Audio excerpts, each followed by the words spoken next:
Pinagpalang araw po mga ka-hillside.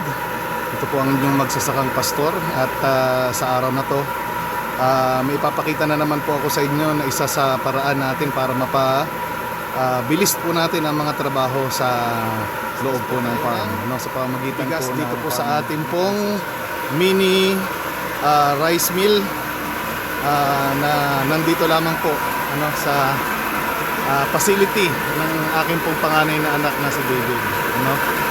Yan po si Dunamis ang kasama ko ngayon. Ito po ang nagkikis-kis namin para meron tayong stock.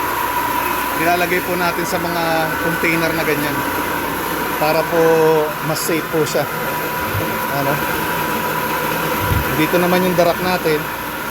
3 horsepower po. Ito pong machine na to, kaya malaki pong blessing ito. Isa po ito sa mga machine na naipundar po ni David Christian, yung aking panganay na anak.